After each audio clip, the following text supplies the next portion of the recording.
Assalamualaikum warahmatullahi wabarakatuh. Saya Okta Saskia Ramadhani Kurnia dari kelas 10 Akal 2 ingin mempresentasikan hasil tugas saya, yaitu membuat PPT tentang kerajaan Islam di Indonesia, dan saya memilih Samudra Pasai. Pertama, saya akan memulai dari sejarah Samudra Pasai. Samudra Pasai didirikan oleh Nizamuddin Al-Kamil pada tahun 1267. Beliau merupakan Laksmana Angkatan Laut dari Mesir sewaktu dinasti Fatimiyah berkuasa. Beliau mendirikan kerajaan Pasai untuk menguasai perdagangan lada.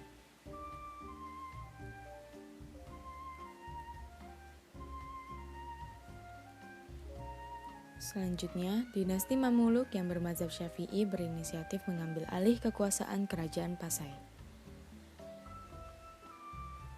Bertujuan untuk menguasai pasar rempah-rempah lada dan pelabuhan Pasai.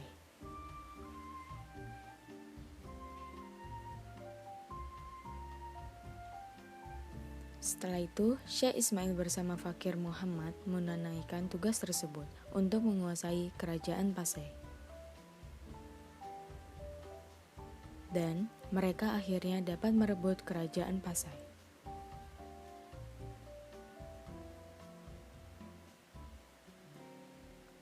Lalu dinobatkanlah Marasilu sebagai Raja Samudra Pasai yang pertama oleh Syekh Ismail. Ada kisah-kisah menarik seputar Marasilu di Hikayat Raja Pasai. Lalu, yang kedua adalah proses berkembangnya Samudra Pasai di segala kehidupan. Yang pertama, dengan timbulnya kerajaan Samudra Pasai, maka Kesultanan Malaka mengalami kemunduran. Yang kedua, Samudra Pasai tampil sebagai bandar dagang dan sebagai pusat pengembangan Islam bermazhab Syafi'i. Yang ketiga, awalnya Sultan Malik Al-Saleh merupakan pemeluk Syiah yang dibawa oleh pedagang Gujarat pada abad 12. Lalu sekarang masuk ke kehidupan politik Samudra Pasai.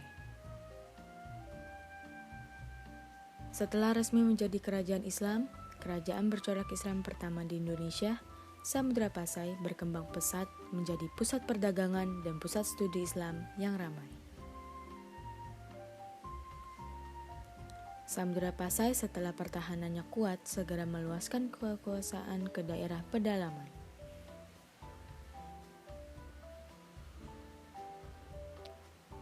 Sultan Malik Al-Saleh mangkat pada tahun 1297 dan keberadaan makamnya di Kampung Samudra Blangme dengan nisan berciri Islam. Beliau memiliki 2 orang anak laki-laki, yaitu Malik Al-Mahmud dan Malik Al-Mansur. Keduanya diasuh oleh Syahid Ali Giyatuddin dan Syahid Asmayuddin. Kedua orang putranya itulah yang mewarisi tahta kerajaan.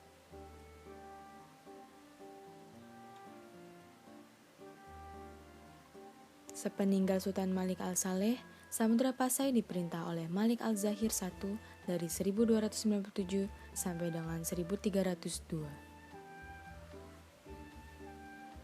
Pada abad 16, bangsa Portugis memasuki perairan Selat Malaka dan berhasil menguasai Samudra Pasai selama 20 tahun. Selanjutnya masuk ke kehidupan ekonomi Samudra Pasai. Kehidupan ekonomi masyarakat Samudra Pasai berkaitan dengan perdagangan dan pelayaran. Hal itu disebabkan karena letaknya yang dekat dengan Selat Malaka yang menjadi pusat pelayaran pada saat itu. Dan yang terakhir, ke kehidupan sosial dan budaya Samudra Pasai. Para pedagang asing yang singgah di Malaka untuk sementara menetap untuk mengurusi perdagangan mereka.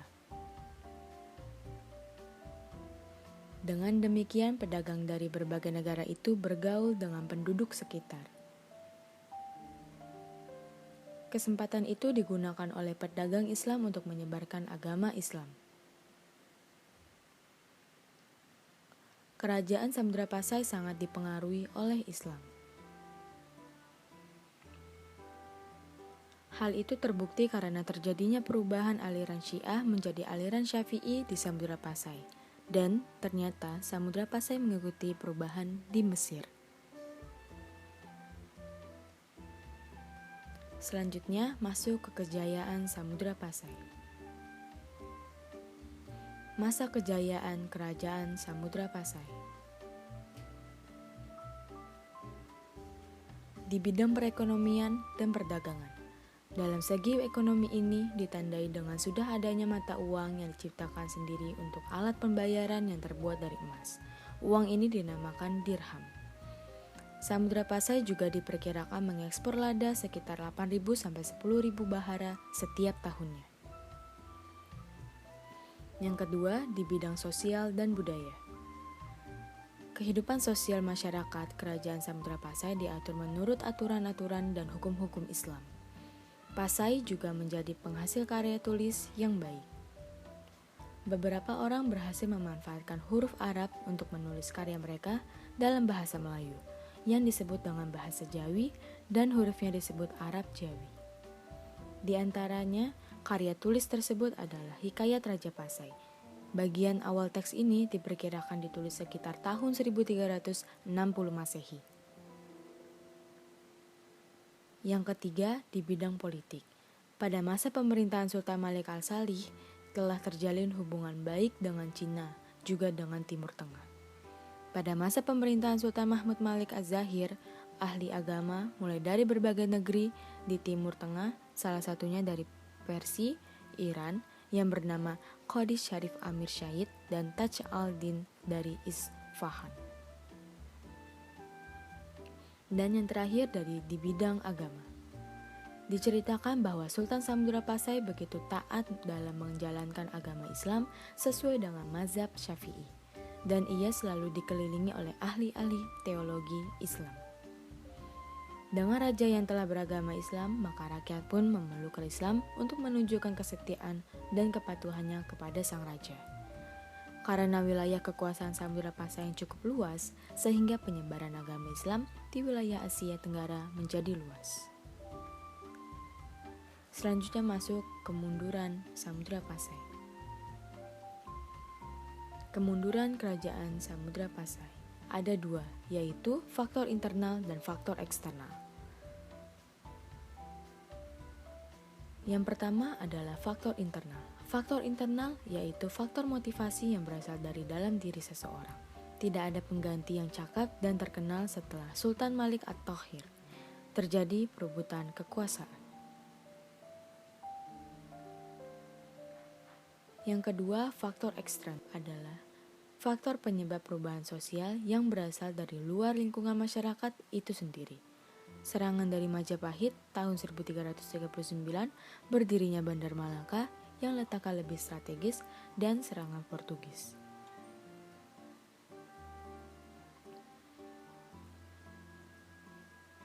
Dan terakhir adalah peninggalan-peninggalan Kerajaan Samudra Pasai.